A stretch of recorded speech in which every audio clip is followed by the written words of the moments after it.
सर्दी के मौसम में बच्चों और बुजुर्गों के स्वास्थ्य को लेकर अतिरिक्त सतर्कता बरतने की आवश्यकता है। सोलन अस्पताल में तैनात medical superintendent doctor Amit Ranjan तलवार ने सर्दियों से जुड़ी स्वास्थ्य सावधानियों पर महत्वपूर्ण जानकारी साझा की। उन्होंने बताया कि ठंड के मौसम में बहुत छोटे बच्चों, विशेषकर प्रीमेच्योर, कम वजन वाले और कुपोषित बच्चों में हाइपोथर्मिया का खतरा अधिक रहता है। बच्चों के शरीर से गर्मी तेजी से निकलती है, इसलिए उन्हें अच्छी तरह ढक कर रखना और ठंड के सीधे संपर्क से बचाना बेहद जरूरी है।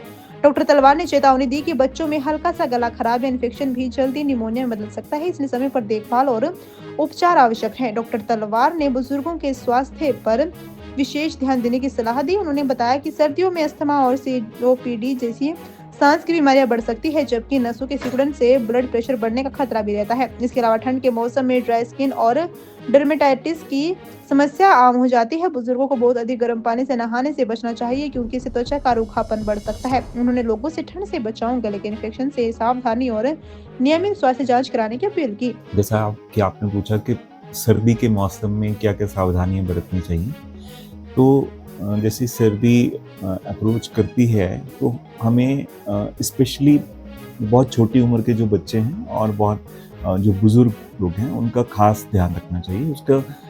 उसके कुछ कारण हैं, जैसे कि बहुत छोटे बच्चे हैं, प्रीमेच्योर बेबीज़ हो गए, या जिनका बर्थ वेट कम है, लो बर्थ वेट बेबीज़ हैं, या माल नरिश्ड हैं, तो उनमें हाइपोथर्मिया होने के चांसेस हो जाते हैं। अगर उनको एक्सपोजर होगी तो सरफेस एरिया के प्रोपोर्शन में वो हीट लॉस होता है, तो उनमें वो चांसेस होते हैं। तो उनको हमें अच्छे से ढक के रखना चाहिए, एक्सपोजर नहीं ज़्यादा होना चाहिए।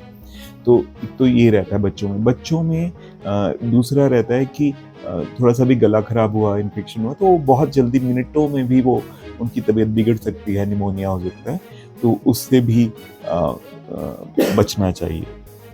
बुजुर्ग लोग जो हैं उनमें भी कुछ अपनी तरह की समस्याएं होती हैं, जैसे अगर किसी को दमा की समस्या है, अस्थमा है, या सीओपीडी है, क्रोनिक ऑब्स्ट्रक्टिव पल्मोनरी डिजीज है, वो भी सांस की एक बीमारी होती है, तो वो सर्दियों में वो बढ़ सकती है। तो इसलिए सर्दियों में बुजुर्गों को खास तौर पर ध्यान रखना चाहिए, ताकि उनको सांस के संबंधी जो समस्याएं हैं उनसे बचा जा सके, तो एक्सपोजर से बचना चाहिए।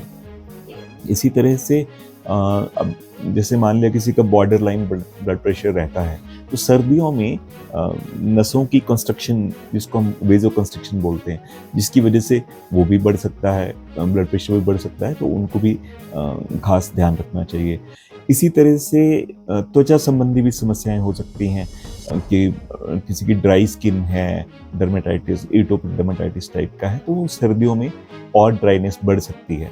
स्पेशली अगर बुजुर्ग लोग हैं तो उनमें वैसे ही जो नेचुरल ऑयल सिक्रीट करते हैं ग्लैंड्स, वो थोड़े कम हो जाते हैं, तो अगर वो बहुत ज़्यादा गर्म पानी से नहाएंगे तो वो चीज़ और ज़्यादा प्रेसिपिटेट हो सकती है। तो इन्हीं चीज़ों का ध्यान रखना चाहिए। बाकी बार बार गले का इन्फेक्शन होने के चांसेस रहते हैं, तो एक्सपोजर से बचें। इन सब चीज़ों से हम स्पेशली बुजुर्गों को और बच्चों को